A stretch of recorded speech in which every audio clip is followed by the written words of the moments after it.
News का media organisation में इजाफा बड़ा खुशाइंद है। पाकिस्तान से बहुत सारे चैनल इस मुल्क में देखे जाते हैं, लेकिन जाहिर है उसमें बरतानिया के मसाइल को और जो हमारी लोकल कम्युनिटी है उसके मसाइल को वो कवरेज नहीं मिल पाती जो कि कोई एक बरतानवी चैनल दे सकता है। तो हमें ये उम्मीद है कि यूजी न्यूज़ यहाँ के मसाइल जो हैं लोकल कम्युनिटी के उसको उजागर करेगा और उनके हल के लिए काविशें करेगा। आजकल के दौर में इस वक्त जो पूरी बरतानवी कौम को जिस बड़े चैलेंज का सामना है वो ब्रेग्जिट है, जो कि अब यकीनी तौर पर एक हकीकत बन चुका है। कौम ने जो इजहार राय किया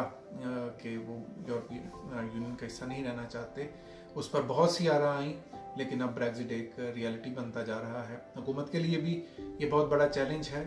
ख़ास तौर से मौजूदा वज़ीर आज़म के लिए, क्योंकि उनकी अपनी पार्टी में बहुत से लोगों ने ब्रेग्जिट डील की मुखालफत की है और बहुत सारे लोगों की ये भी राय रही है कि इसके ऊपर दूसरा रेफरेंडम होना चाहिए, जो कि ज़ाहिर है हुकूमत के लिए काबिल कबूल नहीं है। तो बहरहाल ब्रेग्जिट अब एक ऐसी हकीकत है जिससे कौम को नबरदाज़मा होना है, लेकिन इस सूरत में कोशिश ये होनी चाहिए कि इस ब्रेग्जिट के नतीजे में लोगों में तकसीम ना हो। हमने देखा है कि मौजूदा काबीना के बहुत सारे वज़रा अपने ओहदों से सिर्फ ब्रेग्जिट डील पर मुस्ताफ़ी हो गए हैं, लेकिन ब्रेग्जिट क्योंकि अब होगा तो इससे जो मुख्तलिफ मौक़े मुयस्सर आएंगे उनको बेहतर तौर पर इस्तेमाल करने की ज़रूरत है, क्योंकि ये कोई आसान फ़ैसला नहीं था, लेकिन अब क्योंकि ये फ़ैसला हो चुका है लिहाजा अब इसकी इस स्टेज पर मुखालफत करना शायद मुनासिब नहीं है, बल्कि जितनी बरतानवी अवाम है और अरबाब इख्तियार हैं उनको चाहिए कि इस फैसले से बरतानिया के लिए ज़्यादा से ज़्यादा सहूलतें हासिल करें और इसको इस तरह से इस्तेमाल करें जो कि बरतानिया के लोग और लोगों के लिए और अवाम के लिए बेहतर हो। बहुत सारे अहबाब ये समझ नहीं पा रहे कि ब्रेग्जिट क्या है। ये सिर्फ इमिग्रेशन का मसला नहीं है।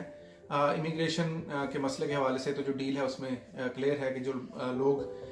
दीगर यूरोपीय ममालिक से यहाँ आकर बसे हैं और इस वक्त जिन्हें रहने की इजाज़त है बरतानवी हुकूमत उस इजाज़त को बरकरार रखे हुए है, और वज़ीर आज़म का इस मामले में बड़ा खुशाइंद एक रवैया है कि वो हार्ड ब्रेग्जिट नहीं चाहती। वो ये चाहती हैं कि जो लोग दीगर यूरोपीय ममालिक से आकर यहाँ रह रहे हैं, जिनमें एक अच्छी खासी तादाद पाकिस्तानियों की भी है जो इटली, नॉर्वे और दूसरे बहुत सारे ममालिक से यहाँ आकर आबाद हुए हैं, वो यहीं बसेंगे, लेकिन आने वाली इमिग्रेशन पर ज़ाहिर है उसके असरात पड़ेंगे। लेकिन इसके इमिग्रेशन से बढ़कर मौशी असरात भी हैं, क्योंकि हम यूरोपियन यूनियन का हिस्सा नहीं रहेंगे और फिर इस तरह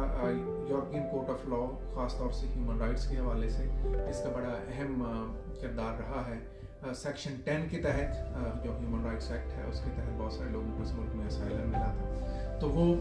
यूरोपियन कोर्ट की जो अमलदारी है वो भी ब्रेग्जिट के नतीजे में ख़त्म हो जाएगी और जो भी फैसले बरतानवी अदालतें करेंगी वही लोगों पर लागू होंगे। बहरहाल हमें उम्मीद यही करनी चाहिए कि क्योंकि बरतानिया एक फलाही रियासत है जहाँ पर रूल ऑफ लॉ है, अदालतें इंसाफ देती हैं, तो ब्रेग्जिट के कोई बहुत ज़्यादा मनफी असरात हमारी कम्युनिटी पर नहीं पड़ेंगे, लेकिन हमें कोशिश ये करनी चाहिए कि हम हुकूमत का साथ दें और ये मुश्किल वक्त है काबीना पर भी और मुल्क पर भी, इसमें हमें मेन स्ट्रीम